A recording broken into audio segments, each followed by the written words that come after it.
essa transformação da comunicação interna nos últimos anos, né? E como é que você conecta a comunicação interna, engajamento, performance, com a experiência do colaborador? Como é que essa sopa de palavras hoje ela está conectada nas empresas? Então, Gabriel, imagina um framework, assim, né? Um framework não, imagina 3 colunas, assim, de processo, onde a gente vai dividir cada coluna em uma visão, né? Usando o feedback como lente, né? Então, na primeira visão, você tem o feedback 1 para 1, né? Aquele feedback que é construído entre as relações humanas. Então, independente de hierarquia, né? De cargo, de projeto, você tem um canal aberto de comunicação com os seus colegas, com as pessoas que você interage no dia a dia e tal. Esse nível de feedback ele foi institucionalizado pela plataforma de comunicação colaborativa, né? Claro que muito antes, na vida social, né, as redes sociais já fazem parte aí do contexto há muito mais tempo do que como canal de comunicação interna. Mas no contexto organizacional, a gente viu as intranets evoluírem, né, abrirem camadas de colaboração, começarem a ouvir colaboradores, até que os colaboradores viraram aí promotores de produtores de informação, né, guardiões aí de boas práticas, da cultura e tudo mais. Esse modelo de feedback, originado pela troca, né, pelo 1 para 1, ele também evoluiu para um contexto de desenvolvimento. Ou seja, então a gente está falando de trocas, né, de feedbacks, e agora a gente está colocando um incremento de feedbacks que ajudem as pessoas no desenvolvimento humano.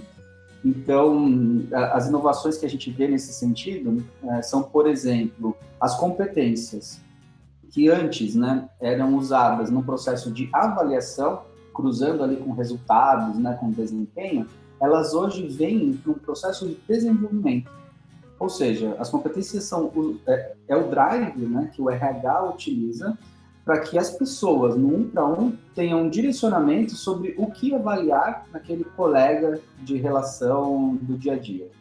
Então, esse primeiro frame é muito legal porque ele demonstra, né, a principal evolução, ou melhor, a conexão da comunicação interna com o processo de desenvolvimento, usando o feedback como insumo, e a gente continua para os outros 2 frames, né, no central ali, o feedback como instrumento de gestão, ou seja, o líder solicitando feedbacks sobre seus liderados, usando para isso uma rede de relacionamento conhecida, né, do seu liderado, e solicitando feedbacks estruturados, né, com uma série de métodos, a gente conhece vários deles, SCI, SKS, tantos outros.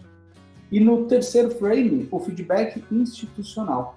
O feedback institucional aplicado à jornada de experiência do colaborador. Então, imagina uma organização preparada para ouvir as pessoas sobre os principais fatos que impactam a jornada de experiência do colaborador.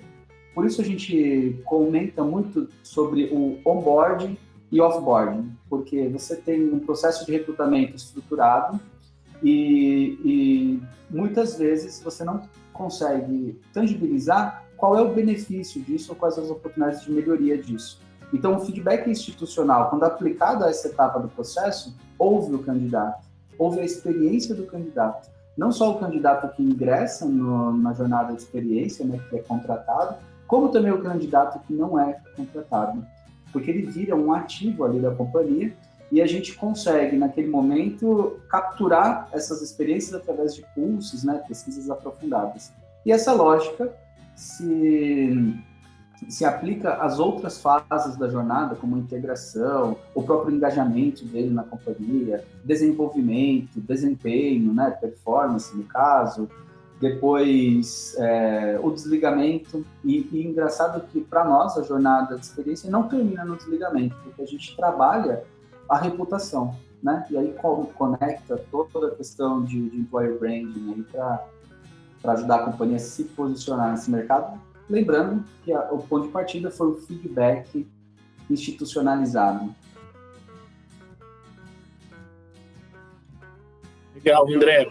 Pô, muito bacana. Quando você falava, fiquei pensando aqui em vários pontos, né?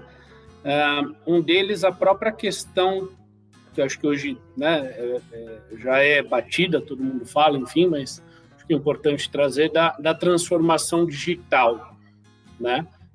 E a gente sabe que a transformação digital é muito mais uma questão de pessoas do que propriamente de tecnologia, né? E quando você traz essa fala sobre o feedback, sobre o 1 a 1, como um insumo para esse processo de transformação, de construção.